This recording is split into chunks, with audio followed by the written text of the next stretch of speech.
nampak ke tak? Tak apa, nampak. Kalau ni Tak ada apa. Sekejap dia kata Fina lagi. Fitnah apa? Fitnah suruh ambil lah. Allah. dah live ke? On dah live. Kalau dia kata fitnah kan ni suruh ambil lah lagi sekali. So nanti tengok start lah. Okay.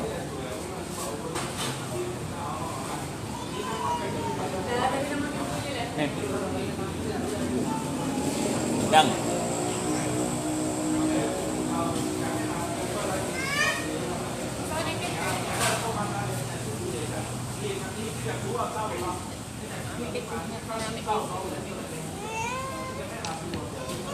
Ikut.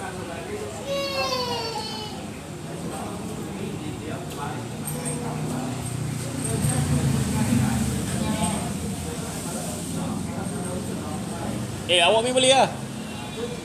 Awak pergi je lah.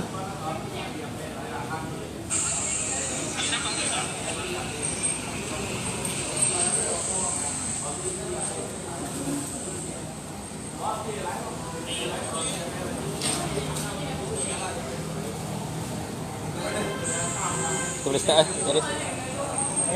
Nak saya start dulu, cari dulu. Start dulu.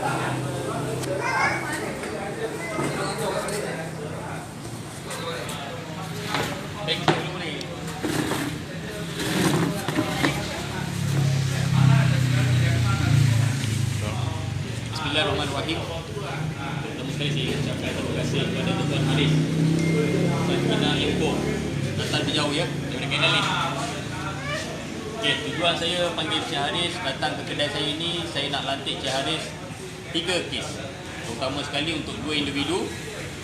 Seorang adalah utusan rimba yang dikenal di dalam laman sosial dia.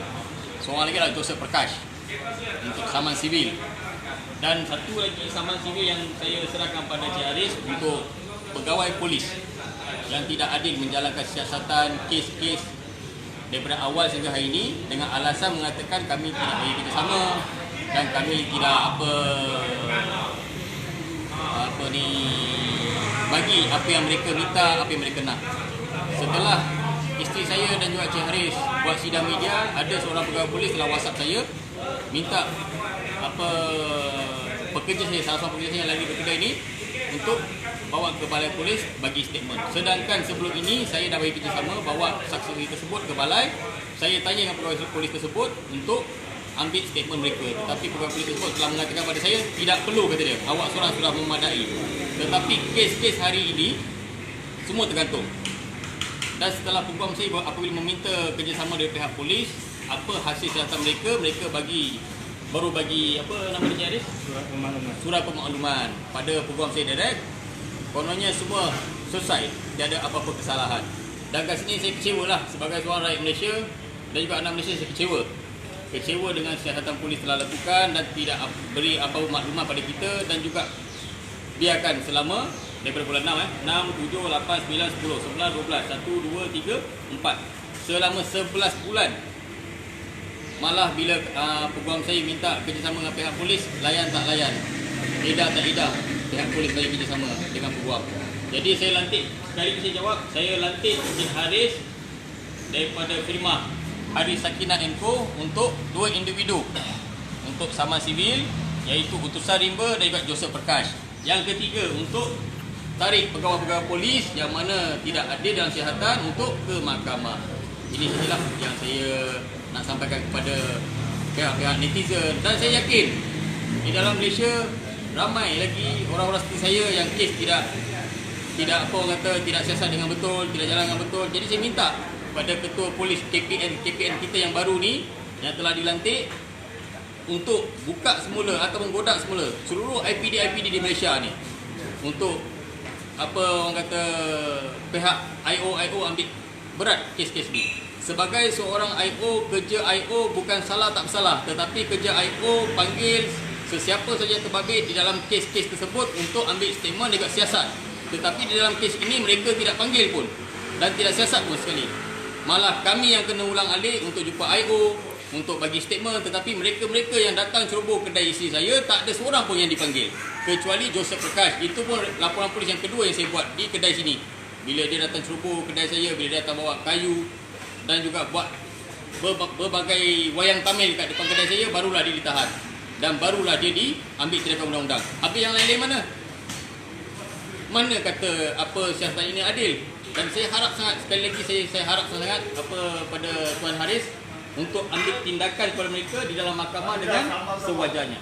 Dan saya harap Cik Haris boleh ujar sepatah dua. Baik, terima kasih Cik Abdul Hamim di atas pencerahan dan juga penjelasan yang diberikan sebentar tadi.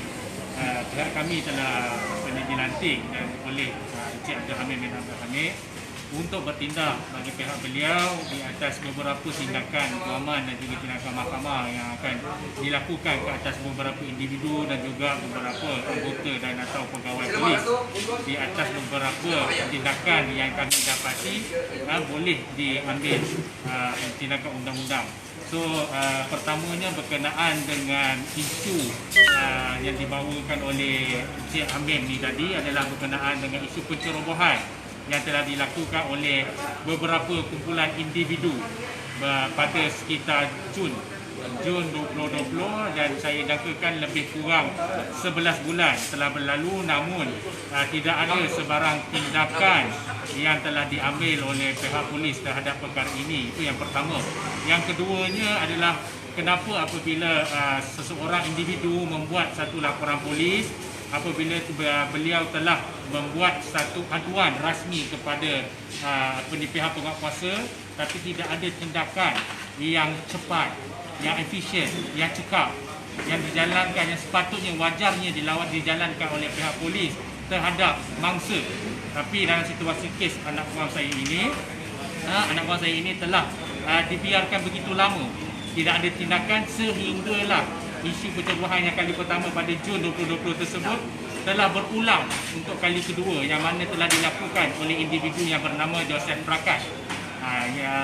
Yang kali kedua tersebut, pencerobohan tersebut telah menyebabkan tangkapan dilakukan ke atas Joseph Prakash, dan beliau telah dituduh di bawah Seksyen 506 Kanun Kesesaan dan juga dibaca bersama Seksyen 509 Kanun Kesesaan atas pertuduhan pertama mengugut mangsa, dan yang kedua adalah menjatuhkan reputasi dan juga maruah mangsa, iaitu kepada Salihah binti Yahya, isteri kepada Encik Hamim. Jadi yang ketiganya adalah berkenaan dengan satu isu kami nyatakan di sini adalah kemungkinan berlakunya kecuaian ataupun satu ketidakadilan ke atas report polis yang telah dibuat oleh anak guam. Tidak kira sama ada anak guam itu seorang individu yang mempunyai kita katakan sebagai IC biru ataupun apa-apa sahaja pengenalan dirinya, tidak kira apa sahaja bentuk pengenalan dirinya, tapi asasnya seseorang itu apabila dia berada di Malaysia, dia berada dalam kawasan negara Malaysia, dia adalah tertakluk kepada undang-undang Malaysia. Dan report polis itu dibuat bukan sahaja oleh anak kawan saya bernama Cik Hamim ni, tapi juga dibuat oleh anak kawan saya yang seorang lagi bernama Salihah binti Yahya. Dua report polis telah dibuat pada sekitar Jun 2020, namun sehingga ke Mei 2021 ini tidak ada sebarang penangkapan, tidak ada sebarang pemberian keterangan diberikan oleh individu-individu yang telah didakwa menceroboh restoran perniagaan anak buah saya. Itu poin yang selanjutnya, dan seterusnya saya nyatakan di sini, sekiranya terdapat sebarang kecuaian, sekiranya terdapat sebarang ketidakadilan terhadap aduan report polis yang telah dibuat sebagaimana yang diperuntukkan di bawah kanun tata cara jenayah, maka pihak berwajib tersebut hendaklah bertanggungjawab di atas kelalaian, di atas kecuaian, di atas keengganan untuk menjalankan siasatan yang telus dan rapi ke atas mangsa, ke atas pengadu. Dalam kes ini, pengadu yang membuat report, bukan suspek yang membuat report. Jadi kami nyatakan di sini, apabila seseorang menjadi mangsa kepada sesuatu keadaan, kepada sesuatu tindakan jenayah, adakah pihak berkuasa, dalam kes ini adalah pihak polis, boleh menjalankan tugas pihak polis, tugas penguatkuasa dengan efisien, dengan cekap, dengan tangkas. Sebab kita tahu, semua orang tahu, masyarakat semua tahu bahawa polis di Raja Malaysia adalah sebuah agensi penguatkuasaan yang sangat terbaik, yang sangat efisien, yang sangat cekap, yang sangat adil. Tapi dalam situasi yang dalam saya ini, kita inginkan penjelasan. Kenapa pihak polis tidak mengambil tindakan yang sewajarnya sehingga menyebabkan pencerobohan kali kedua oleh individu yang bernama Joseph Prakash telah dilakukan dan menyebabkan gangguan, telah menyebabkan kecederaan ke atas mangsa dan juga Encik Hamim dan juga isterinya. Kecederaan di sini saya masukkan bukan sahaja kecederaan fizikal, tapi kecederaan mental, emosi, tekanan dan sebagainya ke atas anak guam tersebut. Dan saya juga menyatakan di sini bahawa sekiranya perkara ini berlaku kepada anak guam, tidak mustahil perkara-perkara ini berlaku juga kepada masyarakat rakyat Malaysia di luar sana, yang mana report telah dibuat tapi tidak ada tindakan yang efisien, yang cekap, yang segera oleh pihak polis. Saya tidak katakan di sini bahawa pihak polis keseluruhannya adalah telah melakukan satu tindakan yang cuai, yang culas, tapi sebahagian anggota atau pegawai tersebut inilah yang menjadi duri dalam daging, inilah yang merosakkan, yang membusukkan nama polis di Raja Malaysia. Ini yang kita tak nak. Kita sanjung pihak polis, kita hormati pihak polis, tapi perlu dilakukan sebaiknya. Tindakan ini perlu dilakukan sebaiknya, bahawa semua mangsa yang didapati diganggu dengan beberapa tindakan jenayah atau tindakan jenayah oleh individu-individu yang mana disuspek melakukan jenayah tersebut, hendaklah mendapat pengadilan yang sewajarnya dan sebaiknya. Jadi itu yang kita nak utamakan, highlightkan. Bukan saja dalam kes anak guam saya, tapi saya percaya dalam kes banyak kes yang berlaku, perkara-perkara ini telah bertentangan dengan pertukan dalam kanun tata cara jenayah, di mana tugas prosedur polis hendak buat apabila menerima aduan report polis, apa yang sepatutnya dilakukan dalam tempoh berapa lama. Polis hendaklah melengkapkan catatan, surat pemakluman hendaklah diberikan kepada anak guam, dan bila anak guam minta surat pemakluman, pihak polis kena keluarkan, isukan, maklumkan, update. Bukan senyap berapa lama, berapa bulan baru nak update, baru nak jalankan tindakan. Ini adalah satu tindakan yang tidak betul, yang satu tindakan yang salah, yang mana benda ini perlu diperbetulkan. Bukan kita hendak, anak guam bukan hendak membuat satu hentaman, satu cercaan, makian ke atas pihak polis, tapi anak guam bertujuan untuk mendapatkan pengadilan yang sewajarnya ke atas diri anak guam dan juga ke atas isterinya, di atas beberapa tindakan yang telah dilakukan oleh individu yang telah dinyatakan oleh anak guam sebentar tadi.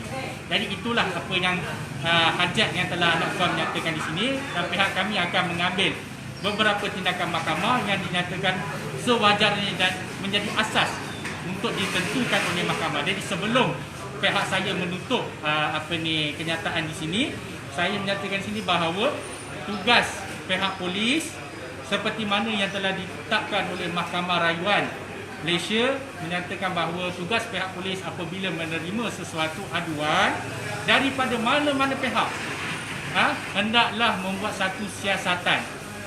Bukan tugas pihak polis menentukan, kes ni boleh bawa, kes ni tak boleh bawa. Itu bukan tugas pihak polis. Tugas pihak polis menjalankan siasatan dengan rapi, dengan telus. Di situ, selepas itu barulah diputuskan oleh pendakwaan, iaitu bahagian timbalan pendakwa raya. Hanya kertas siasatan lengkap, pihak polis kena hantar kertas siasatan tersebut kepada pihak pendakwaan. Jadi bidang kuasa pendakwaan pula nanti menentukan ada atau tidak kes untuk didakwa ke atas suspek-suspek. Tapi bukan peringkat awalan pihak polis dah menentukan, report ni saya kata ini tak ada kes ni. Bukan itu tugas pihak polis. Pihak polis kena siasat betul ke tidak dakwaan anak guam bahawa restorannya telah diceroboh. Betul atau tidak restoran anak guam telah didatangi beberapa individu yang membuat kekecohan. Betul atau tidak restoran anak guam ni telah diceroboh, bukan sahaja diceroboh mengganggu ketenteraman pelanggan di dalam restoran, tetapi individu-individu terbabit turut meminta satu persatu pekerja-pekerja anak guam untuk mengemukakan pasport, untuk mengemukakan bukti perjalanan dokumen yang sah. Jadi adakah di situ peranan individu-individu tersebut adalah satu peranan yang telah mendapat mandat yang sah dari sudut undang-undang untuk dia bertindak sedemikian. Sedangkan mereka individu-individu tersebut boleh melaporkan kepada pihak immigration, boleh melaporkan kepada pihak polis sekiranya mereka mensyaki bahawa pekerja-pekerja anak buah tidak mempunyai perjalanan dokumen yang sah. Bukan tindakan mereka secara sembrono, secara suka sembrono masuk ke restoran anak buah, membuat perkecohan dan kemudian meminta satu persatu pekerja anak buah mengemukakan dokumen dan sebagainya. Itu adalah satu tindakan yang salah.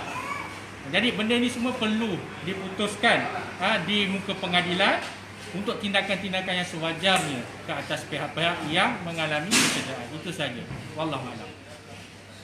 Dan apa saya nak tanya Cik Arif, bagaimana setelah kita dah buat lantikan ni, saya harap Cik Arif juga dengan seadilnya dan juga sewajarnya bagi mereka, biar orang nampak bahawa kita bila gagal di pihak polis ni, bahawa kita ada lagi satu undang-undang yang kita boleh lantik dia dan benda ni boleh bawa ke mahkamah.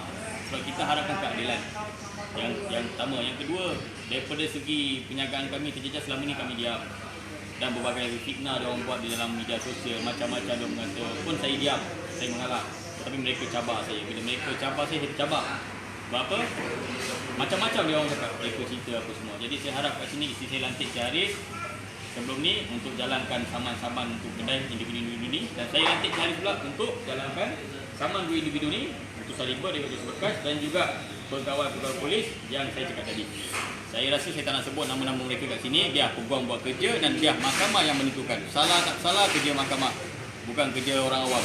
Jadi kat sini saya pun nak mengakhiri dengan ribuan terima kasih kepada penonton dan juga Assalamualaikum warahmatullahi wabarakatuh.